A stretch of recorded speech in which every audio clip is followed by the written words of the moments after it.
Hi, no, I don't want to say hi, boring. Hello. Hello.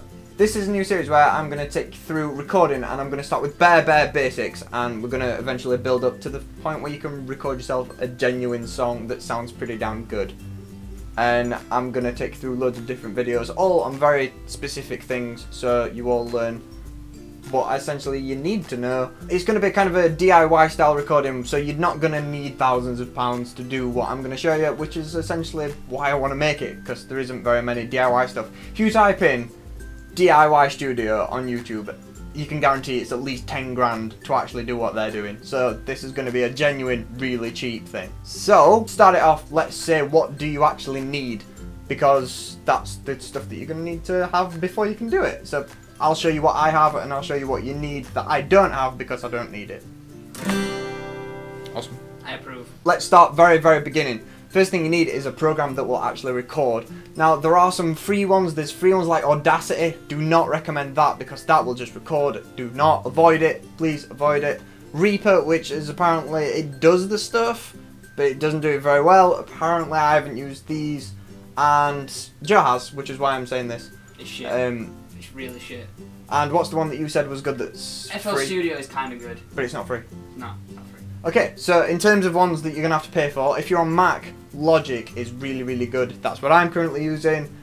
Pro Tools is pretty good, but you need a pretty good computer to run that.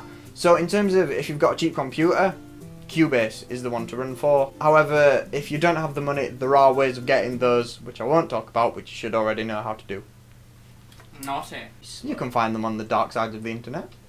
This is the dark side. If you're on our channel, this is the dark side of the internet. So, I only really record vocals, bass and guitar. So, for bass and guitar, I use this little thing, which is a audio interface. It's a little USB thing, so you just plug it into your computer, the program that you're using will pick it up and register it as this is an input. Then anything you plug into there, or any of these, will show up, and as soon as you hit record, it will record it. So, all I do is plug my guitar or the bass into there, and it starts recording.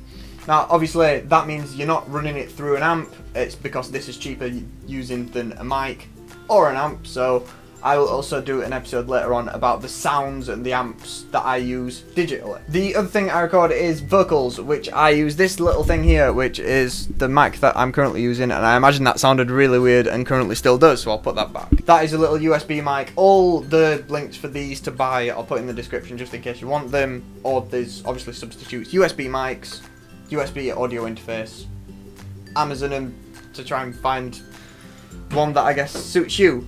The other little thing that I was going to say that I use is when I'm using these VSTs, when I'm using these instruments that are on the computer. There's certain ways that you can control them. You can draw them on a grid, which I'll show you another time, or you can hook it up to a keyboard, but I didn't really want to buy a keyboard, so I bought this little thing. I guess if anyone wants to like just start playing keyboard but doesn't want to pay £100, £200 for a keyboard, this is like 30 quid. It's super cool, is it, man? Yeah, it's cool. Super cool. Look how super cool it is. So for recording drums and the stuff that you'd need to do that, I will leave a link in the description to do, because I don't have a drum kit, nor do I have the equipment to record drums.